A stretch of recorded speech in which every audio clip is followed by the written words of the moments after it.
Good morning students. हम लोग अभी पढ़ रहे हैं पॉपुलेशंस के बारे में, जनसंख्या के बारे में।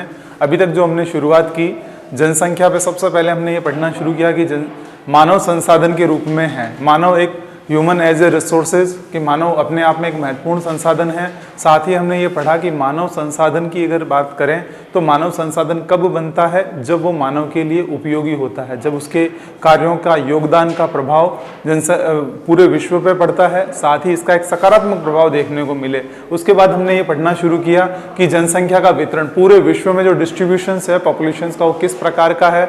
जनसंख्या के वितरण को हमने ये समझा कि किसी क्षेत्रों में जनसंख्या बहुत सघन है, कुछ क्षेत्रों में जनसंख्या बहुत कम है और कहीं पे बिल्कुल नहीं है। इसके पीछे बहुत सारे कारण हैं। इन कारणों में हमने ये देखा कि जो अक्षांशीय स्थिति है वो अपना एक महत्वपूर्ण भूमिका अदा करती है। अक्षांशीय स्थिति में जो 20 डिग्री से लेके 45 डिग्री के बीच में, यानी 20 डिग्री लैटिट्यूड से लेके 45 डिग्री लैटिट्यूड के बीच में जो भी लोकेटेड हैं सारे के सारे कंट्रीज, वहाँ पॉपुलेशन बहुत ज़्यादा है। साथ ही हमने ये चीज़ देखी पॉपुलेशन कहाँ ज़्यादा है, जहाँ पर पर्याप्त रूप से वाटर अवेलेबिलिटी है, पानी की उपलब्धता है, साथ ही प्लेन एरिया है, समतल भूभाग है, और साथ ही जहाँ पे इंडस्ट्री वगैरह है, जहाँ रिसोर्सेज अवेलेबल है, वहाँ पे ये पूरी की पूरी हमें जनसंख्या का घनत्व, जनसंख्या का वितरण अधिक देखने को मिलता है। उसके बाद हमने ये पढ़ा कि जनसंख्या का घनत्व, जो डेंसिटी है, वो कैसे प्रभावित होती है। जिन क्षेत्रों में अधिक जनसंख्या रहती है वहाँ जनसंख्या घनत्व अधिक होगा। अब जनसंख्या घनत्व की जब बात आती है, विश्व में सर्वाधिक घनत्व वाला देश कौन सा है? वो देश आता है बांग्लादेश, जहाँ नंबर 1 पे। फिर उसके साथ हमने ये पढ़ा कि ग्रीनलैंड और साइबेरिया वाले एरिया ऐसे हैं जहाँ पे प्रति व्यक्ति, प्रति वर्ग किलोमीटर एक व्यक्ति देखने को मिलता।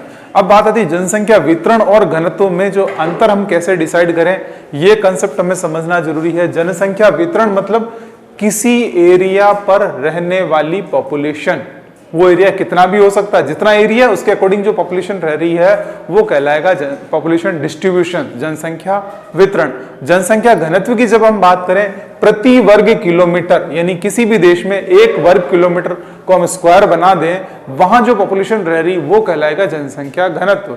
यानी पॉपुलेशन अगर हम कहें डेंसिटी क्या है, पर स्क्वायर किलोमीटर में जो पॉपुलेशन रहती है वो जनसंख्या घनत्व कहलाएगा। हमने ये पढ़ा कि जनसंख्या घनत्व में जो अंतर देखने को मिलता है उसके विभिन्न कारण कौन कौन से हैं। उन कारणों के बाद हमने ये पढ़ा जनसंख्या वृद्धि। जनसंख्या वृद्धि क्या है? किसी एक निश्चित स्थान पर निश्चित समय में होने वाले जनसंख्या की संख्या में परिवर्तन, ये कहलाता है जनसंख्या वृद्धि। यानी पॉपुलेशन ग्रोथ क्या है? पर्टिकुलर किसी टाइम पे, पर्टिकुलर किसी एरिया में जो पॉपुलेशन है उसमें इंक्रीज होना या डिक्रीज होना, यानी बढ़ना या कम होना, दोनों जनसंख्या वृद्धि ही कहलाता है। इसके साथ हमने ये पढ़ा कि जनसंख्या जो वृद्धि होती है उसको जो पैरामीटर है उसको हम संख्या में या प्रतिशत दोनों में माप सकते हैं। इसके साथ हमने ये पढ़ा कि जनसंख्या जो वृद्धि हुई है उनको विभिन्न कालों में बांटा गया। सबसे पहला प्रागैतिहासिक काल। प्रागैतिहासिक काल यानी वेरी एंशिएंट पीरियड, बहुत ज्यादा प्राचीन समय में जब मानव की उत्पत्ति हुई तो जनसंख्या कुछ हजारों में थी, बहुत कम मानव थे और मानव उस समय घुमक्कड़ जीवन जीता था, मांस खाता था, शिकार करता था, तो उस समय पॉपुलेशन ग्रोथ इतनी नहीं हुई।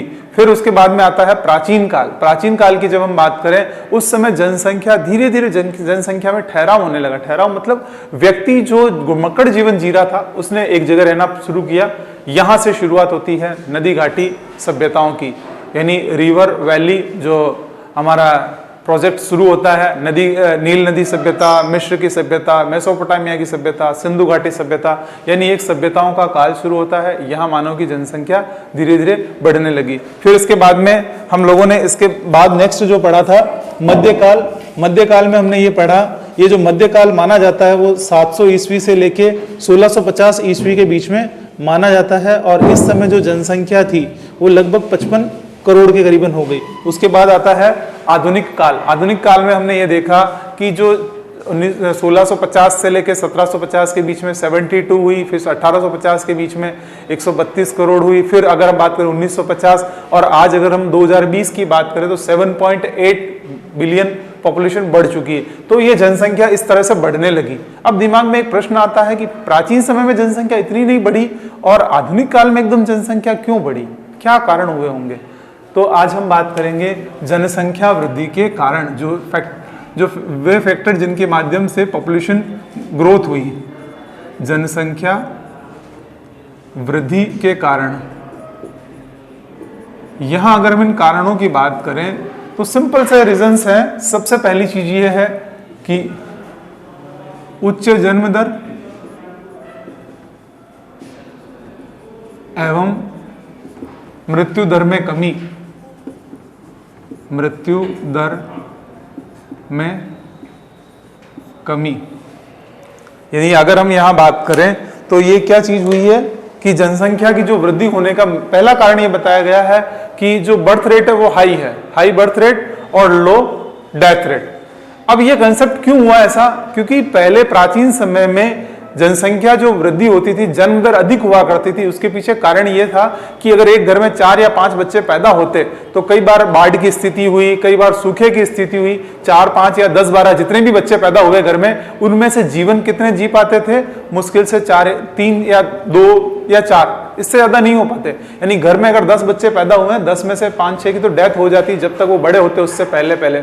उसके पीछे बहुत सारे कारण थे, बीमारियां हो जाती या फिर कई बार खाने की कमी की वजह से भूखे मर जाते लोग। तो ऐसी स्थिति में जन्म दर तो उस समय ज्यादा थी, लेकिन मृत्यु दर भी उच्च थी। यानी प्रारंभिक समय में बर्थ रेट भी हायर थी और डेथ रेट भी हायर थी। जब दोनों हायर थी तो पॉपुलेशन ग्रोथ नहीं हो पा रही थी, क्योंकि जितने बच्चे जन्मते उससे ज्यादा मर जाते। अब ये कंसेप्ट था एक पैरेलल लेवल पे चल रहा था। अब स्थितियां क्या हुई कि जैसे जैसे मॉडर्निटी आई, आधुनिकता आई, हमने क्या किया? डेथ रेट को कंट्रोल करना शुरू कर दिया। डेथ रेट कंट्रोल इस प्रकार हुई, जो जैसे ही अगर हम कहें किसी एरिया में मान लिया खाने की कमी हो जाती है, फूड की कमी हो जाए, तो हम लोगों ने क्या किया? ट्रांसपोर्टेशन के थ्रू वहां पहुंचा दिया, लोग भूखे नहीं मर रहे हैं। कहीं बाढ़ भी आती है तो हमने क्या किया? एरोप्लेन्स के थ्रू, आर्मी के थ्रू उनको वहां से बाढ़ से बचा लिया, मरने नहीं देते हैं लोगों को। साथ ही किसी को डिजीज हो गई, गांव में कोई है, बीमारी हो गई, उसको शहर भेज दिया, अच्छे से अच्छे डॉक्टर मिलेंगे, वहां उसकी रिकवरी हो जाती है और वो बच जाता है। यानी हमने चिकित्सा के माध्यम से, तकनीकी के माध्यम से, खाद्य की आपूर्ति के माध्यम से और विभिन्न तरीकों से जो डेथ रेट थी उसको हमने कंट्रोल करना शुरू किया। साथ ही अगर हेल्दी फूड लेता है व्यक्ति तो उसका शरीर लॉन्ग टाइम तक चलता है। यानी हमने क्या किया? मृत्यु दर को कंट्रोल करना शुरू किया।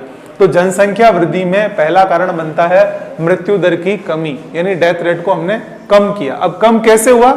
आप इन पॉइंट्स के माध्यम से चाहे तो पैराग्राफ के रूप में लिख सकते हैं और चाहे तो इनको पॉइंट्स बना के लिख सकते हैं। इन सब वजह से मृत्यु दर में कमी आई। दूसरा चीज ये आती है जन्म दर। जन्म दर अगर हम कहें, आज भी जन्म दर धीरे धीरे कम होती जा रही, अभी इतनी कम नहीं हुई है, क्योंकि जो पॉपुलेशन अगर ये कम हो जाए और ये भी कम हो तो जनसंख्या डेफिनेट है कि इस एक पैरामीटर उसका लिमिट में हो जाएगा और जनसंख्या ग्रोथ जो हाई लेवल पे बढ़ रही है, जिसको जनसंख्या विस्फोट की स्थिति कहने लगे हैं, वो विस्फोट ना होकर थोड़ी कमी आ जाएगी। फिर दूसरा जो इसमें जनसंख्या वृद्धि का कारण बनता है वो ये है खाद्य पदार्थों की निश्चित आपूर्ति।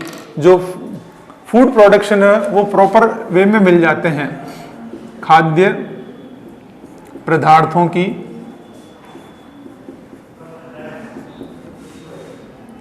पर्याप्त आपूर्ति यानी उनको पूर्ण रूपेण सही तरीके से मिल जाना। खाद्य पदार्थों की पर्याप्त आपूर्ति। तो पॉपुलेशन की वृद्धि में एक ये भी कारण बनता है कि अगर जनसंख्या बढ़ रही है, उनको बराबर पर्याप्त मात्रा में खाने को मिलेगा तो पॉपुलेशन बढ़ती रहेगी। हम लोगों ने जब बुशमैन के बारे में पढ़ा तो बुशमैन जो जनजाति है, महिलाएं क्या करती, जैसे ही आपत्ति का समय आता है या जब लगता है कि आपातकाल स्थितियां आ रही है या सूखे की स्थिति है या जो भी समस्या है, तो उस समय वो क्या करती थी? प्रेग्नेंट होना बंद कर देती थी कि नहीं, हम अभी हमें बच्चे पैदा नहीं करने, क्योंकि विपरीत समय है, बच्चा अगर जन्म भी देंगे तो उनको हम पाल नहीं पाएंगे। ऐसी स्थिति में यानी वहां अगर हम कहें बुशमैन जनजाति के लोग भी इस चीज को समझ के वहां, इसीलिए वहां की जनसंख्या इतनी ग्रोथ नहीं हो पा रही है। अब यहां बात करते हैं, आज जब सामान्य पूरे विश्व की जब हम बात करें, चाहे कहीं पर भी जनसंख्या हाई लेवल पे बढ़ रही है, उस एरिया में प्रोडक्शन हो ना हो, कंट्री क्या करते हैं? दूसरे स्टेट से मंगाए और वहां पे प्रोडक्शन पूरे पर्याप्त मात्रा में हो जाता है। यानी जनसंख्या को जब खाने को पर्याप्त मात्रा में मिलता रहता है तो उस स्थिति में क्या हो रहा है? पॉपुलेशन ग्रोथ होगी। साथ ही हम ये कहें कि जब पर्याप्त डाइट मिलती है तो लोगों की जीवन शैली भी हायर हो रही है। साथ ही स्थितियां क्या हो रही है? जब एक व्यक्ति को बराबर पर्याप्त मात्रा में खाना मिलता है, एनर्जी मिलती है, तो उसकी जो लाइफ होती है, साथ ही उसकी जो जिसको हम कहें कि बर्थ रेट की स्थिति है, वो भी बढ़ जाती है। और ऐसी स्थिति में अगर एजुकेटेड है पॉपुलेशन, तब तो क्या हो रहा है कि जन्म दर को कंट्रोल कर लेते हैं, और एजुकेटेड नहीं होने के कारण, अनएजुकेशन के कारण या कहें लिटरेसी की, लैक ऑफ लिटरेसी की वजह से पॉपुलेशन ग्रोथ हो रही है। फिर उसके बाद में खाद्य आपूर्ति के बाद में जो अगला कारण बनता है वो है औद्योगिक विकास। इंडस्ट्री का जो डेवलपमेंट हो रहा है इस वजह से भी पॉपुलेशन ग्रोथ हो रही है, औद्योगिक विकास। अगर हम कहें कि पश्चिमी बंगाल या बिहार वाले क्षेत्रों में अत्यधिक जनसंख्या का जमाव देखने को मिलता है, उसके पीछे कारण क्या है? वहां पे इंडस्ट्री लार्ज लेवल पे, जब इंडस्ट्री बढ़ जाती है तो वहां जनसंख्या वृद्धि निश्चित होगी ही। जनसंख्या वृद्धि दोनों तरीके से होती है कि वहां एक तो वहां की पॉपुलेशन को रोजगार मिल रहा है तो पॉपुलेशन बढ़ेगी, दूसरी प्रवास के माध्यम से दूसरे जो शहर एरियाज है जहां लोगों को पर्याप्त रूप से रोजगार नहीं मिल पाता वो वहां से वहां ट्रांसफर हो जाएंगे और उस एरिया में आके सिचुएटेड हो जाएंगे। इस वजह से भी क्या होगी? वहां की पॉपुलेशन ग्रोथ हो जाएगी। अगर हम कहें कि जोधपुर में ये जो अपना बासनी वाला एरिया है जहां पे स्पेशली अगर पॉपुलेशन ज्यादा है तो देखा जाए तो मजदूर वर्ग लोग बहुत जो कि बाहर से यूपी से बिहार से आए हुए हैं वो वहाँ मजदूरी के लिए रहते हैं और उस एरिया में छोटे से एरिया में स्लम्स एरिया के रूप में लोग बहुत एक लार्ज लेवल पे रह रहे हैं। तो यहाँ ये कहें कि इस तरह से क्या होती है? पॉपुलेशन ग्रोथ होती है। जनसंख्या वृद्धि में एक औद्योगिक विकास भी महत्वपूर्ण कारण है। उसके बाद में नेक्स्ट जो कारण है वो ये है वैज्ञानिक और प्राविधिक प्रगति। वैज्ञानिक और प्राविधिक प्रगति, साइंटिफिक और टेक्नोलॉजी जो ग्रोथ हो रही है वो भी जनसंख्या वृद्धि में एक महत्वपूर्ण कारण है। यहां हम कहें कि टेक्नोलॉजी जैसे जैसे साइंस बढ़ती जा रही है वैसे वैसे जनसंख्या, अगर हम कहें कि ग्रोथ में साइंस ने कैसे सपोर्ट किया कि यहाँ जब हम कहें कि पहले जब महिलाएं जब बच्चों को जन्म देती थी तो अधिकांश महिलाओं की इस टाइम में डेथ हो जाती थी। इसके साथ ही बच्चों की जो मृत्यु दर थी वो भी बहुत अधिक थी। आज हमने बच्चों की मृत्यु दर को कम किया है। साथ ही हमने एक चीज ये करी जो टेक्नोलॉजी है, टेक्नोलॉजी के माध्यम से क्या हो रहा है? सारी सुविधाएं मिल जाती है। अगर किसी एरिया में जैसा हम कहें भूकंप आने वाला है तो भूकंप आने से पूर्व हमें सूचना मिल जाती है कि उस एरिया में भूकंप आने वाला है और हम जो भी जिस बिल्डिंग में है बाहर आ जाएं या बाहर नहीं आ पाते हैं तो जो भी खिड़कियां दरवाजे हैं वहां पे बीच में वहां बैठ जाएं ताकि बचने के चांसेस है। ये सब चीजें हमने टेक्नोलॉजी के माध्यम से लोगों को बताया और ये भूकंप की जो जानकारी मिलती है वो सिस्मोग्राफ के थ्रू मिलती है। जब इस तरह की जानकारियां मिल जाती है तो जो जनसंख्या का एक बड़ा नुकसान होना चाहिए, जो लार्ज लेवल पे पॉपुलेशन की डेथ हो जानी चाहिए, मृत्यु दर उस समय बढ़ जाती, उस मृत्यु दर को हमने क्या किया? कंट्रोल कर लिया। साथ ही अगर हम बात करें आज के समय में वर्तमान परिस्थितियों में कोरोना एक इतना विशाल महामारी के रूप में फैला हुआ है, उस समय भी डेथ रेट कई कंट्रीज में बहुत लार्ज लेवल पे है, लेकिन विभिन्न देशों में जैसे ही ये चीज बीमारी बढ़ी हमने क्या की? उससे बचाव के उपाय ढूंढ लिए और सब हम सिक्योरिटी के साथ चल रहे हैं। जब ये क्यों हो पाया? टेक्नोलॉजी की वजह से। कोई भी प्रॉब्लम्स जब आती है उससे पहले उसके सॉल्यूशन जैसे सर्च हुए उसको टेक्नोलॉजी के माध्यम से हमने क्या किया? प्रचार प्रसार कर दिया। जैसे आपके पास अगर कोई मैसेज आता है साहब कोरोना से बचाओ, बार बार हाथ धोइए, मास्क लगाइए, 2 गज की दूरी, आप क्या कर रहे हैं? आपने वो मैसेज फॉरवर्ड किया जितने भी अपने मिलने वाले हैं उन सबको। या आपको किसी ने कहा साहब ये काढ़ा पीजिए और कोरोना नहीं होगा, तो आपने कहा ये अच्छी चीज है, मैं मेरे मिलने वालों को बताऊं। कैसे बता पा रहे हो? कोई दिल्ली बैठा है, कोई मुंबई, आपने व्हाट्सएप के थ्रू किया। तो यानी प्राविधिकी टेक्नोलॉजी की वजह से हम जो अच्छी जानकारियां होती है उसको शेयर कर पाते हैं और इस तरीके से पॉपुलेशन की जो वृद्धि हो रही है उसमें कहीं ना कहीं इसका एक महत्वपूर्ण भूमिका रही है। उसके बाद नेक्स्ट आती है शक्ति और सुरक्षा, पावर एंड सिक्योरिटी। यहां अगर हम कहें शक्ति और सुरक्षा ये किस तरह से जनसंख्या वृद्धि में सहायक है, अगर कहें कि भारत या चाइना या बांग्लादेश, पाकिस्तान, यहाँ पे इन सभी देशों में पॉपुलेशन बढ़ रही है लार्ज लेवल पर। पॉपुलेशन बढ़ने के पीछे मेन कारण क्या है कि ये सारे जितने भी देश हैं शक्तिशाली है। चाइना की अगर बात करें इतनी जनसंख्या है तो उस जनसंख्या उसने क्या किया? मानव को संसाधन के रूप में काम में लिया। उस सारी की सारी जो पॉपुलेशन है उसको उसने डेवलपमेंट में काम में लिया। अधिकांश जनसंख्या को उसने आर्मी के अंदर सेलेक्ट करके ताकि वो सिक्योरिटी कर सके। अब जब जिस देश में शक्ति है और दूसरी सुरक्षा, मेन चीज सिक्योरिटी, वहां अगर हम बात करें विश्व युद्ध छिड़ जाए या कहें 2 देशों के बीच में युद्ध होगा तो क्या स्थितियां होगी? डेथ रेट बढ़ जाएगी और जनसंख्या जो बढ़ रही है और मृत्यु दर बढ़ेगी तो डेफिनेट जनसंख्या कम होगी ही होगी। लेकिन आज की स्थितियां हम कहें, संयुक्त राष्ट्र संघ या विभिन्न देश, जैसे ही दो देशों के बीच में थोड़ी सी भी तनातनी की स्थितियां आती है कि युद्ध होगा, मध्यस्थता के लिए पहुंच जाते हैं, साहब शांति कीजिए, कोई युद्ध नहीं होना चाहिए। ऐसी स्थितियों में अगर हम कहें ये युद्ध होने भी नहीं चाहिए, मैं युद्ध के पक्ष में नहीं हूं, लेकिन अगर ये युद्ध होते रहते हैं तो शायद ये जो पॉपुलेशन ग्रोथ बढ़ी है, इतनी वृद्धि हुई है, ये वृद्धि नहीं हो पाती। काफी कुछ जो व्यक्ति होते हैं युद्ध में शहीद हो जाते हैं और जनसंख्या कई मात्रा में कंट्रोल होती। लेकिन यहां जब बात आती है, सुरक्षा मिलती है पॉपुलेशंस को, तो जनसंख्या वृद्धि डेफिनेट होगी। अब हम आगे बढ़ते हैं तो इसमें ये जो कहा गया है, नेक्स्ट जनसंख्या वृद्धि का कारण क्या है? अशिक्षा और प्रवास। अशिक्षा, प्रवास। अशिक्षा मतलब लिटरेसी, लैक ऑफ लिटरेसी। अब यहाँ ये कंडीशंस ये आती है, अशिक्षित व्यक्ति कैसे जनसंख्या बढ़ा रहा है? यहाँ बहुत से कारण दिए जाते हैं कि साहब एक व्यक्ति को पता नहीं होता है कि किस तरह से हम लोग अपने जीवन को जिए और विदाउट पॉपुलेशन बढ़ाए भी हम लोग अपना जीवन जी सकते हैं।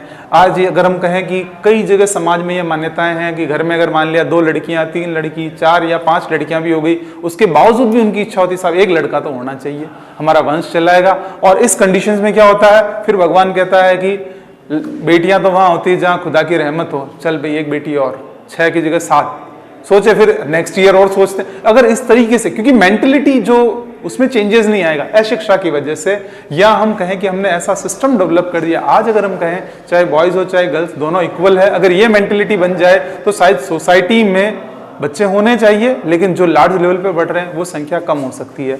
और भी इसके साथ दूसरे कारण ये बताए जाते हैं कि अगर वो शिक्षित होंगे, पढ़े लिखे होंगे, तो उन्हें पता रहेगा कि किस तरह से हम जनसंख्या को कंट्रोल कर सकते हैं। नेक्स्ट, प्रवास। प्रवास से अभिप्राय यह है एक स्थान से दूसरे स्थान पर जाना। एक स्थान से दूसरे स्थान पर व्यक्ति जाता क्यों है, उसके बहुत से कारण होते हैं। इन कारणों में अगर हम बात करें तो ये पॉपुलेशन ग्रोथ, जो जनसंख्या वृद्धि हो रही है, अर्बेनाइजेशन का बढ़ना या शहरी क्षेत्रों में जनसंख्या बढ़ने के पीछे महत्वपूर्ण रोल होता है प्रवास का, ट्रांसपोर्टेशन।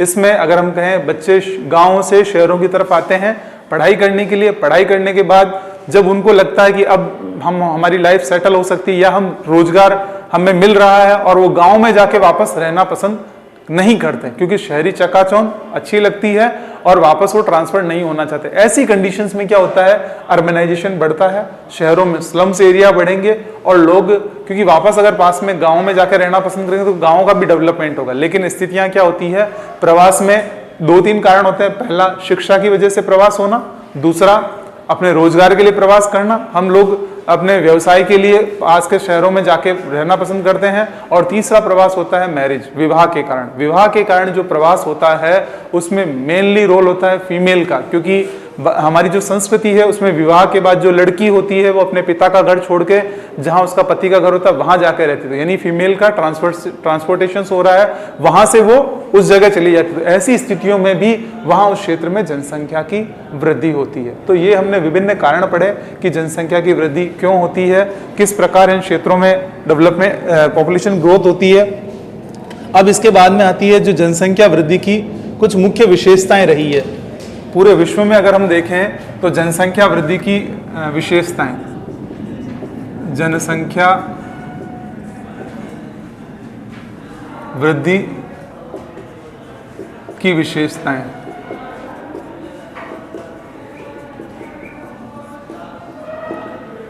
अगर हम कहें पूरे विश्व में जनसंख्या एक साथ ऐसे कैसे बढ़ी तो ये संभव नहीं है। और साथ ही अगर हम कहें, जैसा कि हमने सबसे पहले पढ़ा प्रागैतिहासिक काल, उस समय जनसंख्या कुछ हजारों में थी। फिर उसके बाद में जो हमने ईयर पढ़ा 1650 टू 1750, 1660 से 1650 के बीच में जनसंख्या ग्रोथ हुई है। जनसंख्या की जो बढ़ोतरी हुई है, उस जनसंख्या बढ़ोतरी में हमने देखा कि मुख्य रूप से जो जनसंख्या बढ़ी है वो एशिया और यूरोप महाद्वीप की बढ़ी है। एशिया व यूरोप में वृद्धि, और यहां ये अगर हम कहें तो अफ्रीका में कम वृद्धि तो यहां पे भी हुई है लेकिन यहां पे कम वृद्धि हुई है। अब इस जनसंख्या की विशेषता को अगर हम देखें तो जो विभिन्न दशकों में है, विभिन्न एरिया में अलग अलग तरीके से जनसंख्या वृद्धि हुई, यानी जनसंख्या जो ग्रोथ हो रही है वो एरिया वाइज अलग अलग हो रही है, और प्रत्येक जो ईयर है उसके अकॉर्डिंग अलग अलग क्षेत्रों में हुई, उसके पीछे विभिन्न कारण है। यहाँ अगर हम कहें विश्व की स्थिति को देखा जाए तो आज भी कुछ ऐसी है एरिया जहाँ पे जनसंख्या बहुत कम है। जैसा कि हम लोगों ने पढ़ा था जब जनजाति वाला चैप्टर पढ़ा, तो एस्किमो है, बुशमैन है, इन क्षेत्रों में पॉपुलेशंस कम रहने के भी कारण पढ़े थे हमने। फिर इसके बाद में अगर आज हम ये बात करें कि जो जनसंख्या की विशेषता यानी किस तरह से ये अलग अलग क्षेत्रों में जनसंख्या अलग अलग तरीके से बढ़ी, तो उसको समझने के लिए हम थोड़ा सा ये विश्व के विभिन्न देशों पे नज़र डालें तो ये इस तरह से हमें नज़र आता है कि जो प्रारंभिक वृद्धि हुई थी 1650 से लेके 1750 के बीच में, वो इस एरिया में हुई। यूरोप और एशिया वाले इन क्षेत्रों की अगर हम बात करें तो वहाँ पे जनसंख्या वृद्धि हुई थी। और यानी एक तो ये एशिया वाला ये कंट्री और यूरोप वाले इन क्षेत्रों में, यानी इस समय अधिक वृद्धि इन दोनों क्षेत्रों में हुई। इन दोनों के क्षेत्रों में होने के पीछे कारण क्या है? यूरोप, क्योंकि इस समय यहाँ ये एजुकेटेड हो चुके थे, साथ ही यहाँ पे सुविधाएं होने लगी। और इस जगह की अगर हम बात करें तो यहाँ इस एरिया में पर्याप्त मात्रा में जल की उपलब्धता है। साथ ही हमने जनसंख्या वृद्धि के कारण हम देखा महाद्वीपों के पूर्वी तट पे जितने भी जो होंगे वहाँ पॉपुलेशन ग्रोथ अधिक होगी। साथ ही अगर यहाँ हम कहें कि जो अक्षांशीय स्थिति देखी जाए तो इन अक्षांशों में रहने वाली जो जनसंख्या है उनमें जल्दी से जल्दी मैच्योरिटी बहुत जल्दी आती है। साथ ही इस एरिया में रहने वाले पॉपुलेशंस की बर्थ रेट ज़्यादा रहेगी। फिर इसके अलावा यहाँ अगर हम देखें तो इन क्षेत्रों में जितनी भी अनुकूलताएं हैं सारी की सारी यहाँ पाई गई। इस कारण से प्रारंभिक समय में एशिया और यूरोप में वृद्धि हुई। अब यहाँ कहें अफ्रीका में कम वृद्धि हुई। अफ्रीका में कम वृद्धि होने का कारण अगर हम देखें तो यहाँ पे कालाहारी मरुस्थल, सहारा मरुस्थल, ये डेजर्ट एरिया पूरा है। और इस डेजर्ट एरिया में क्योंकि स्टार्टिंग टाइम में फैसिलिटी नहीं थी, इस वजह से यहाँ पॉपुलेशन कम थी। साथ ही अगर यहाँ हम बात करें अफ्रीका, ऑस्ट्रेलिया का पश्चिमी एरिया, यहाँ स्टार्टिंग समय में पॉपुलेशन बहुत कम थी। फिर हमने साथ ही अगर बात करें दक्षिण अमेरिका का एंडीज पर्वतमाला क्षेत्र, जहाँ पे बहुत अधिक ऊंचाई पे रहना लोग पसंद नहीं करते थे, लेकिन धीरे धीरे इसमें चेंजेज आया। और आज अगर हम कहें तो एंडीज पर्वतमाला और पश्चिमी ऑस्ट्रेलिया में पॉपुलेशन अधिक मात्रा में बढ़ी है। इनके विभिन्न कारण है, यहाँ पे तांबे की खानों का होना, यहाँ पे सोने की खानों का होना। फिर दूसरा जो इसकी अगली विशेषता अगर हम बात करें तो 1750 से 1900 का जो दशक है, इस समय सभी महाद्वीपों में वृद्धि हुई। सेकंड जो इसकी कैरेक्टरिस्टिक है 1750 से लेके 1900 का दशक के समय सभी महाद्वीपों में जनसंख्या वृद्धि, सभी महाद्वीपों में जनसंख्या वृद्धि।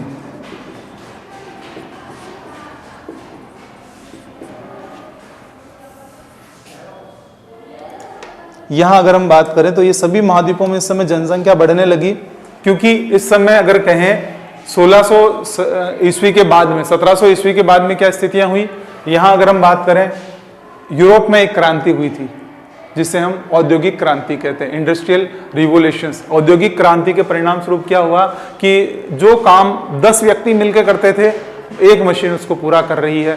अब जब उद्योगों की बढ़ोतरी हुई, लोगों को रोजगार मिलना शुरू हुआ, तो वहां पे लोग जाके रहना पसंद करना शुरू करने लगे। साथ ही इन क्षेत्रों में यहाँ ये इस तरह से औद्योगिक क्रांति हुई।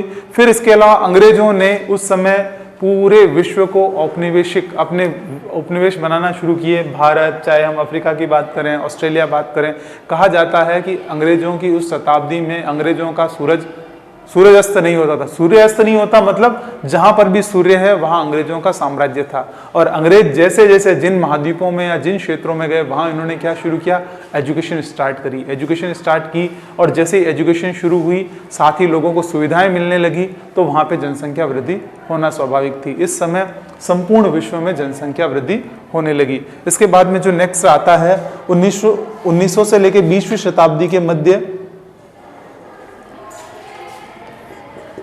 नेक्स्ट है 1900 से 20वीं शताब्दी।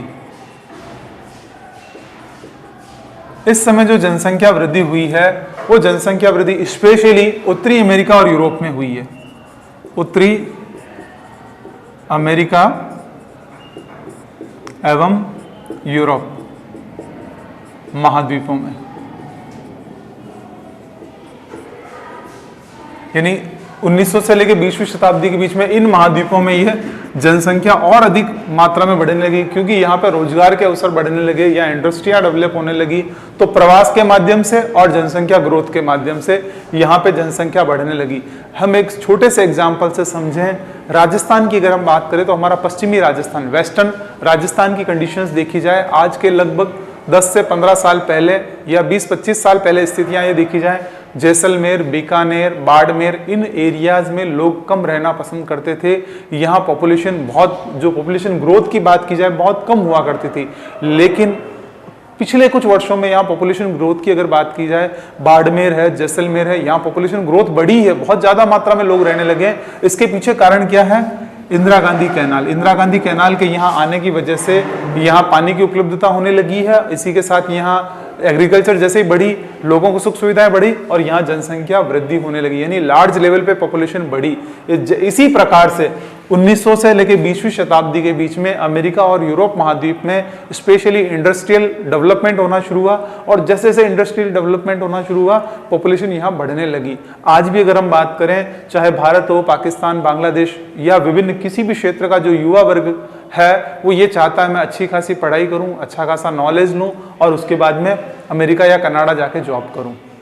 यानी विभिन्न देशों से लोगों का अमेरिका की तरफ एक अट्रैक्शन बढ़ना, ये भी प्रवास के रूप में यहाँ जनसंख्या वृद्धि का कारण रहा। और ये इसलिए हुआ क्योंकि यहाँ इंडस्ट्रियल डेवलपमेंट होने लगा, साथ ही टेक्नोलॉजी का डेवलपमेंट हो रहा है। तो इन विभिन्न कारणों से जो अगर हम देखा जाए तो जनसंख्या वृद्धि विभिन्न महाद्वीपों के विभिन्न क्षेत्रों में अलग अलग समय में जो जनसंख्या ग्रोथ थी उसका अलग अलग प्रभाव देखने को मिलता है।